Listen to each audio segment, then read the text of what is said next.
Plan épargne retraite, une enveloppe d'épargne devenue indispensable ces dernières années. Notre système de retraite va mal, très mal même. Regardons les faits. Ces 20 dernières années, notre système de retraite a été réformé par moins de 6 fois, ce qui représente une réforme tous les 3 ans en moyenne. Pourtant, l'espérance de vie ne progresse plus depuis plus de 10 ans. S'ajoute à cela une inflation record subie au cours des derniers mois par les pensions de retraite, ce qui a déjà dévoré plus de 10% du pouvoir d'achat de ces dernières. Devant cet effondrement, se constituer une retraite privée semble indispensable aujourd'hui pour qui veut espérer jouir d'une qualité de vie minimale à la retraite ou simplement aider ses enfants à débuter dans la vie. Les Français l'ont d'ailleurs bien compris et ouvrent actuellement massivement des plans épargne retraite. Et ils ont raison. Le PER permet d'investir simplement et efficacement pour sa retraite tout en bénéficiant immédiatement d'une réduction d'impôt. Cependant, je dois vous dire quelque chose. La majorité des épargnants échouera à se constituer un capital significatif via leur PER. Et ce n'est absolument pas une question de montant investi, car nous, Français, sommes les champions du monde de l'épargne prévoyance. Non. Ce dont je vous parle ici et qui empêche la valeur de la plupart des PER de décoller, ce sont les erreurs auxquelles l'épargnant non averti va être confronté. Pourquoi sur le PER plus qu'ailleurs, me direz-vous? La raison est simple. L'horizon d'investissement d'un PER est bien plus lointain que sur les autres solutions d'épargne comme l'assurance vie ou le compte titre. Ainsi, la moindre petite erreur aura des effets désastreux sur le résultat final car elle sera répétée année après année inlassablement pendant 20, 30 ou même 40 ans pour les plus jeunes. Fort heureusement, nous allons aborder en détail chacune des 8 erreurs potentielles, leur impact chiffré sur ton capital retraite et surtout les astuces qui permettent de les éviter. Les frais de versement sur PER s'élèvent en moyenne à 3,2%. Mais pourquoi donc payer des frais alors que certains PER en ligne ont 0 frais à l'entrée? Je vous assure, ils n'en sont pas moins performants, au contraire même. Et croyez-moi, l'impact des frais d'entrée est loin d'être négligeable. Imaginons une personne qui verse 200 € par mois sur son PER durant 30 ans. Pour se constituer sa retraite. Faisant l'hypothèse que son épargne travaille à 8,5% par an, il s'agit de la performance moyenne de la bourse mondiale sur les 30 dernières années, des frais d'entrée à 3,2% lui auront coûté, au bout de 30 ans, 10 000 € sur sa performance, soit l'équivalent de plus de 4 années de versement ou encore plus de 1500 Big Mac. Incroyable. Mais poursuivons. Ouvrir un PER ayant des frais de gestion annuels élevés. Il s'agit d'une erreur encore pire que la précédente, car ces frais vont venir se déduire chaque année de votre capital. Si l'on prend la différence entre les meilleurs PER du marché, qui ne facturent que 0,5% par an, et la moyenne à 0,9% par an, la perte après 30 ans est colossale. Imaginons ces deux PER de performance identiques, comme celle citée précédemment, mais ayant 0,4% de frais de différence par an. Cette petite erreur de 0,4% par an va te coûter, sur la durée, 23 000 €.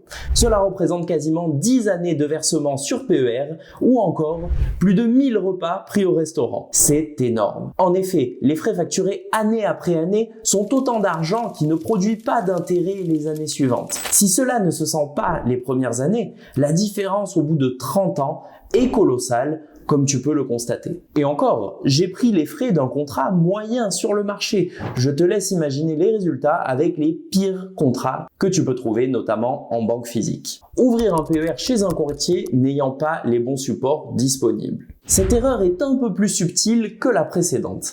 En effet, certains PER affichent des frais de gestion annuels tout à fait raisonnables, autour de 0,5% par an, mais proposent en contrepartie exclusivement des supports bourrés de frais pour investir ton argent au sein de l'enveloppe. Ces supports sont en général peu performants, car ils sont plus préoccupés par leur rétrocommission qu'autre chose. Mais surtout, cette surcouche de frais, au fond dans lesquels tu devras investir, va venir se superposer à ceux déjà prélevés par le PER. Et à première vue, c'est impossible de les détecter, sauf si tu utilises l'astuce que je vais te donner par la suite. Si je prends par exemple le PER de la caisse d'épargne, qui n'est pas forcément le pire, c'est uniquement à titre d'exemple.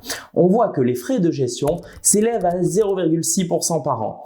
Donc, on serait tenté de se dire, plutôt bon élève. Le problème, c'est que les fonds disponibles rajoutent en moyenne une surcouche de frais de 1,44%.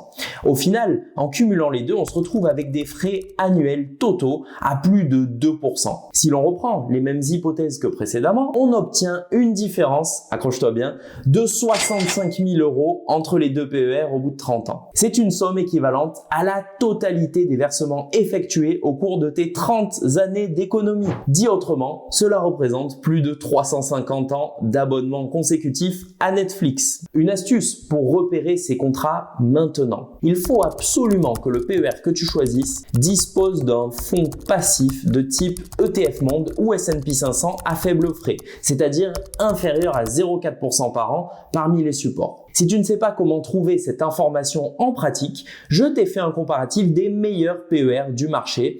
Je te mets le lien dans la description sous la vidéo. Bravo, nous venons ensemble de te faire économiser 65 000 €.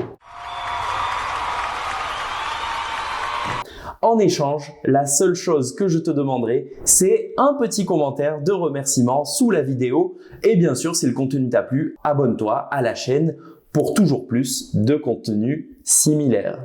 Utiliser un PER lorsque tu es faiblement imposé. L'un des gros avantages du plan épargne retraite est que les sommes déposées sont déductibles de ton revenu imposable. Ainsi, une personne seule qui déclare 30 000 € de revenus à l'année et qui dépose, disons, 5 000 € sur son PER sera alors imposée seulement sur 25 000 € de revenus. Dans cet exemple, cela représente une économie d'impôt de 1 029 €. Vous aurez ainsi investi 5 000 € sur votre PER pour récupérer un peu plus de 1 000 € d'économie, soit 20% de la somme versée. Pas mal. Mais si je vous disais que chaque euro investi sur votre PER ne vous permet pas d'économiser la même part d'impôt? Intéressant. Vous n'êtes pas sans savoir que l'impôt en France fonctionne par tranche. Pas d'impôt pour les premiers 10 700 € gagnés, puis un impôt à 11% jusqu'à 27 000 €, 30% jusqu'à 78 000 €, etc. jusqu'aux tranches 41 et 45%. Par conséquent, l'économie d'impôt fonctionne elle aussi par tranche. Diminuer la partie de votre revenu imposé à 30% vous permet par exemple de récupérer en retour 30% de la somme. C'est logique. Alors que diminuer la part de vos revenus imposés à 11% ne vous fera économiser que 11% des sommes investies sur votre PER. Ainsi, dans l'exemple précédent, si au lieu de verser 5 000 € sur votre PER, vous cherchez simplement à gommer la partie de votre revenu qui sera imposée à 30%. Il vous suffira alors de verser 2 522 €. Ce faisant, votre économie d'impôt s'élève à 757 €. Ainsi, en versant 2 fois moins sur votre PER, vous conservez les 3/4 de l'économie d'impôt réalisée que vous auriez eu avec un versement de 5 000 €.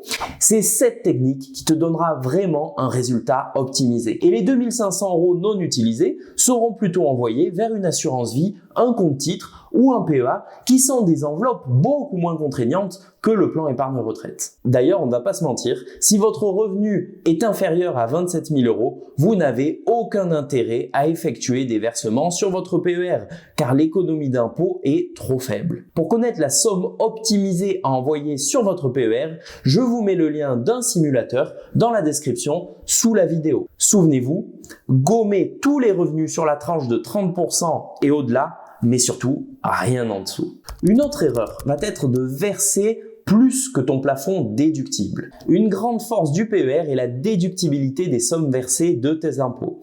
Or, si tu dépasses les seuils mentionnés sur ton avis d'imposition, aucune déduction d'impôt ne sera gagnée. Dans ce cas, il vaut mieux investir en assurance vie qui présente des caractéristiques proches du PER, mais sans la contrainte du blocage de l'épargne jusqu'à la retraite.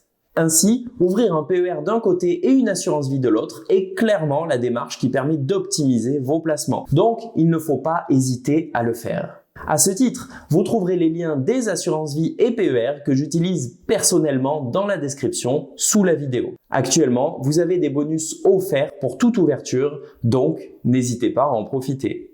Ne débloque pas ton PER trop tôt. L'objectif des sommes placées est de capitaliser sur le long terme. Pour rappel, 50 000 € placés sans y toucher durant 30 ans à 8,5% par an deviennent 578 000 €. Si tu débloques ton PER au bout de 10 ans, disons pour un achat immobilier par exemple, tu auras obtenu seulement 113 000 € à ce stade. La valeur de l'immobilier ayant une performance généralement inférieure, autour de 6% par an sur le long terme à celle des marchés financiers, tu te retrouveras ainsi, après déduction des frais de notaire, avec seulement 330 000 € à la retraite à travers ton achat immobilier, contre 578 000 si tu avais pu simplement laisser travailler cet argent sur ton PER.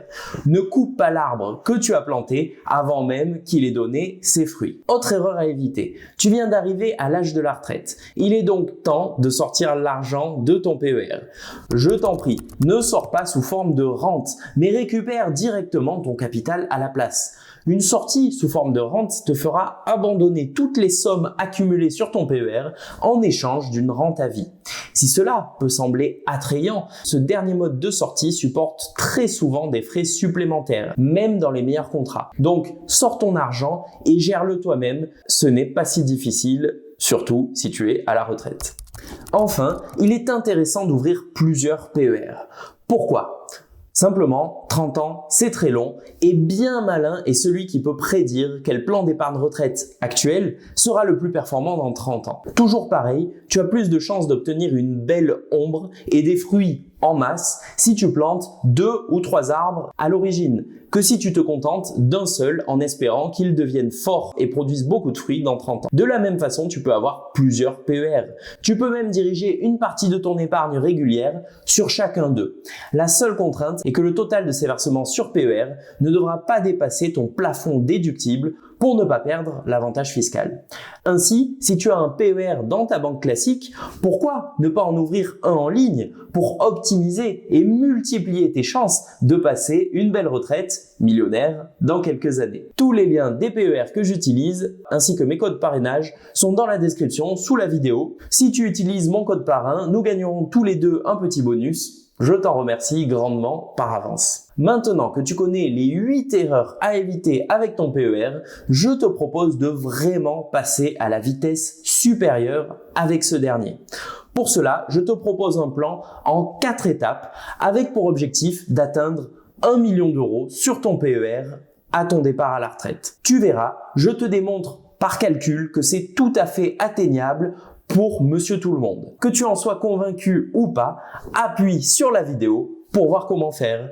Et n'oublie pas, les performances du passé ne présagent pas de celles à venir. Investir comporte des risques de perte en capital. En cas de doute, fais appel à un professionnel.